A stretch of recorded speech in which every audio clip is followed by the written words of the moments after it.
Krishna Chaitanya Prabhu Nityananda Shri Advaita Gadadhar Srivasati. Welcome. My name is Labangalatika and we're reading Bhagavad-gita on our channel. That's Bhagavad-gita Here It Is, because we're reading Bhagavad-gita as it is. And we're on the second chapter, the content of the Gita summarized. And I'm going to read text 48 and perhaps a couple of more texts. Yogastha kuru karmani sangang tyaktva dhananjaya siddhya siddhyo samo bhutva samatvang yoga uchyate. Perform your duty equipoised, O Arjuna, abandoning all attachment to success or failure. Such equanimity is called yoga. Purport. Krishna tells Arjuna that he should act in yoga. And what is that yoga? Yoga means to concentrate the mind upon the Supreme by controlling the ever-disturbing senses. And who is the Supreme? The Supreme is the Lord. And because he himself is telling Arjuna to fight, Arjuna has nothing to do with the results of the fight. Gain or victory are Krishna's concern. Arjuna is simply advised to act according to the dictation of Krishna. The following of Krishna's dictation is real yoga, and this is practiced in the process called Krishna consciousness. By Krishna consciousness only can one give up the sense of proprietorship. One has to become the servant of Krishna or the servant of Krishna. That is the right way to discharge duty in Krishna consciousness, which alone can help one to act in yoga. Yes, we were reading the previous verse and the concept of duty came up. And in the modern world, first of all, the very concept of duty is a little bit foreign.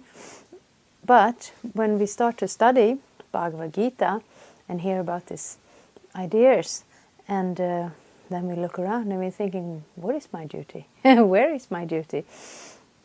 And here we have the answer to that. Yoga is a word, a Sanskrit word, that means to connect. And what we want to connect is our small consciousness with the Supreme Consciousness. In other words, it's the soul's journey to reunite with God. And that sounds good in a philosophical sense, but Krishna wants to give us more. He wants to give us a practical means of actually doing this, of living. The art of life is yoga. Understanding how to live our lives in this material world without getting entangled in this world, without getting sidetracked. Instead, progressing in our path of spiritual realization. And here, we hear that when you do your service for Krishna, you become the servant of Krishna or the servant of a servant of Krishna, our activities will not bring us any karma, they will not bind us in this world. And then we become a little cautious because, well, anyone can say that. Just do what I tell you. We had that. We had that in our Second World War. We had people who were working in these prison camps, labor camps, and they just did what they were told. And they thought, well, then it's all right, it's not my responsibility. But actually, it is our responsibility what we do with our lives. We have to study very carefully. We have to find out very carefully if somebody who represents themselves as a servant of Krishna, if they are actually the servant of Krishna. Because it's not enough to just create, how to say, a logical framework with words and act on that. It has to actually be true. It has to actually be Krishna's instruction. It has to be Krishna's desire. So we study the Bhagavad-gita, and especially we want to study it under the guidance of somebody who knows Bhagavad-gita, so that we know that our activities are in actuality connected back to Krishna. Arjuna is a Kshatriya, and as such he is participating in the Varnashram Dharma institution. It is said in the Vishnu Purana that in the Varnashram Dharma the whole aim is to satisfy Vishnu. No one should satisfy himself, as is the rule in the material world, but one should satisfy Krishna. So unless one satisfies Krishna, one cannot correctly observe the principles of Varnashram Dharma. Indirectly, Arjuna was advised to act as Krishna told him. So that's the Varnashram structure, which we at present, we don't have it. And we may be working. We're actually, what we do have, groups within our Hare Krishna movement studying to gain a better and deeper understanding of the Varnashram Dharma society structure, because it is very sophisticated. It is a society that is able to include very many different parts. When we think of structures of society, we may think of communism or capitalism or feudalism or maybe anarchism, and we're thinking, yeah, let's exchange the structure we have for one structure. But the fact is that this one structure will not fit everybody. Otherwise, through democracy, we would all obviously have voted for the best structure for everyone, and that's not what happens, because we have some groups, they want one structure, some groups, they want another structure.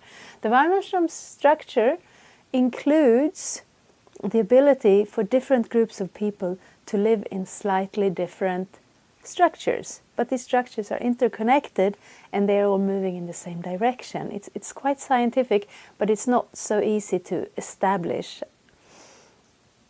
But for Arjuna's part, he's already Kshatriya in the Varnashram society. He already has a duty in that sense, in accordance with his material qualities. Varnashram doesn't mean you put square pegs in round holes or the other way around.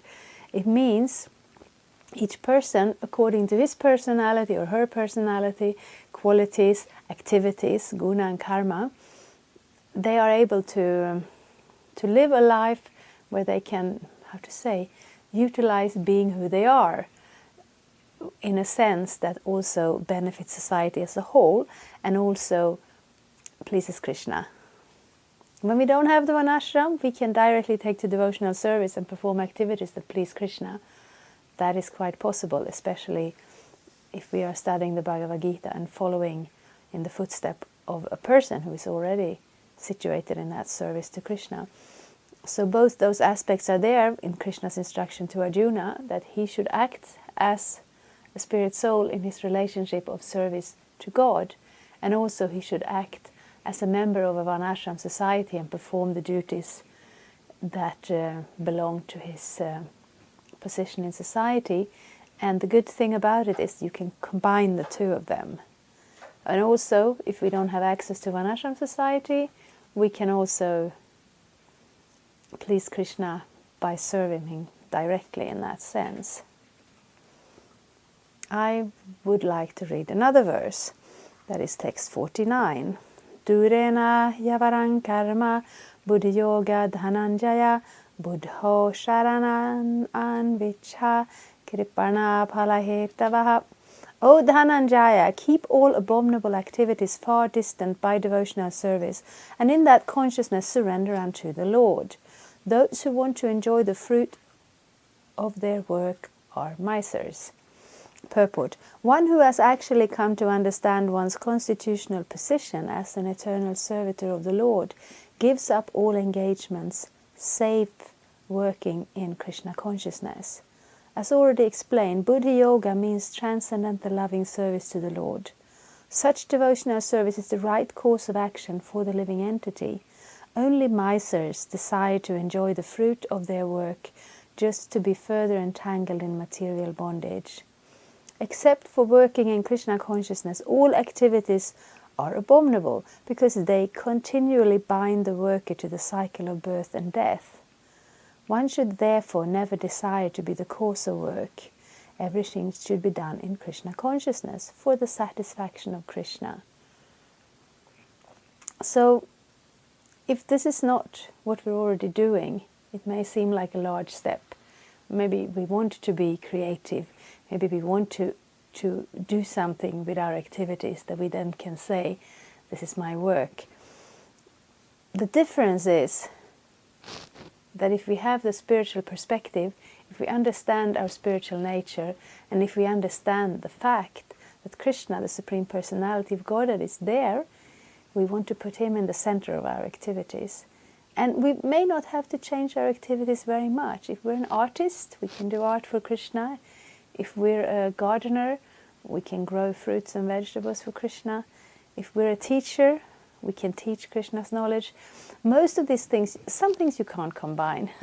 You can't really be a butcher for Krishna. I'm sorry. But that's something we can give up. We don't have to be butchers. It's not a very nice occupation. Most things we can do them in Krishna's service. The art is to put Krishna in the center, to create a lifestyle in such a way that Krishna will be in the center. Misers do not know how to utilize the assets of riches which they acquire by good fortune or by hard labor. One should spend all energies working in Krishna consciousness, and that will make one's life successful. Like misers, unfortunate persons do not employ their human energy in the service of the Lord. So a miser, I don't know how current that word is, because English is not my first language.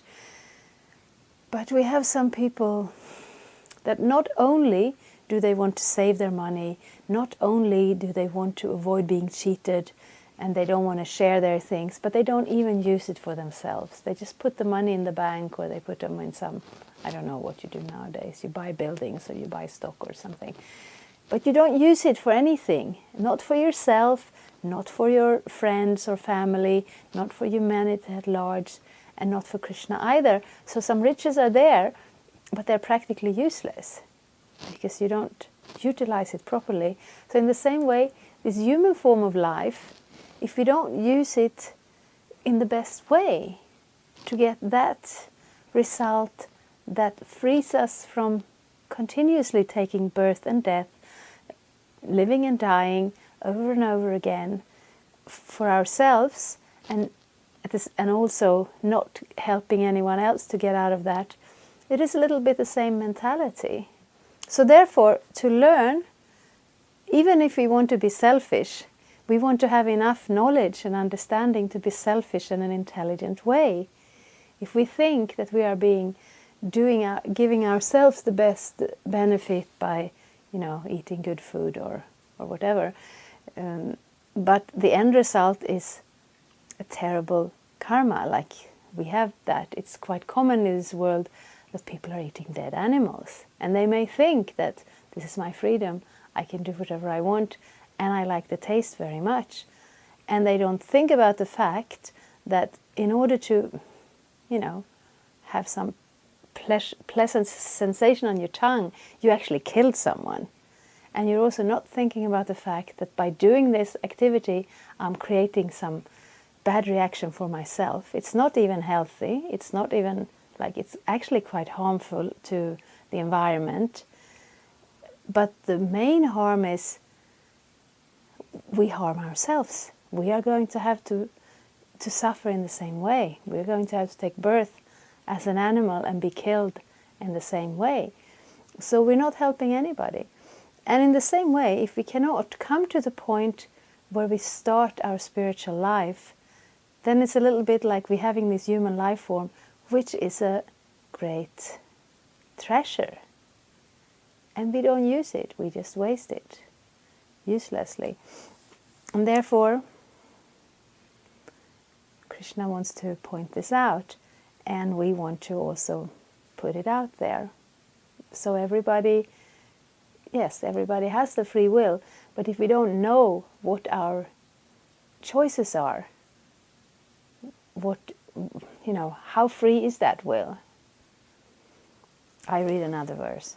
Why not? A quick little verse. Text 50. Buddhi yogo yahaitiha ubhe sukrita duskrite tasmad yogaya yusya sva yoga karma sukoshalam. A man engaged in devotional service rids himself of both good and bad reactions, even in this life.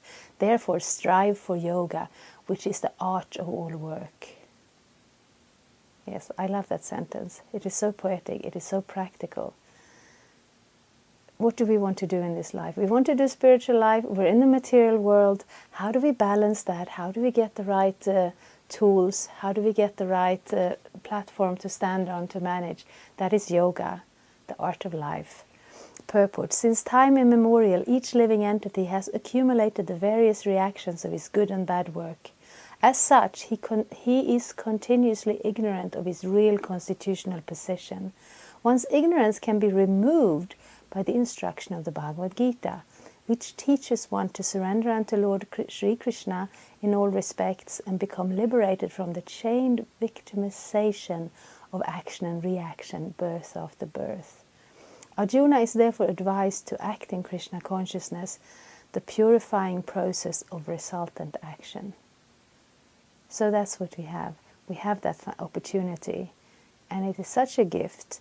And, well, I don't want to be all, how to say, preachy or strong, but at the same time, if we cannot read this in the Bhagavad-gita, and if we cannot share it, and if we cannot take advantage of it in the human form of life, it is a little sad. It is such a waste. So please consider this seriously. What is the best thing you can do with the human form of life? And I hope you will seriously study the Bhagavad-gita and with some sincerity take up spiritual life in this very lifetime. Thank you very much. Hare Krishna. Thank you for watching. We aim for updates every Tuesday and Friday. Please come back. If you have any questions or comments, please leave them down there. We also have some links and information for you. And there is, of course, the subscribe button. Thank you. Hare Krishna. I'm a Hare Krishna, and I approve this message. Subscribe. Vandeham Shri Guru Shri Juta Padakamalang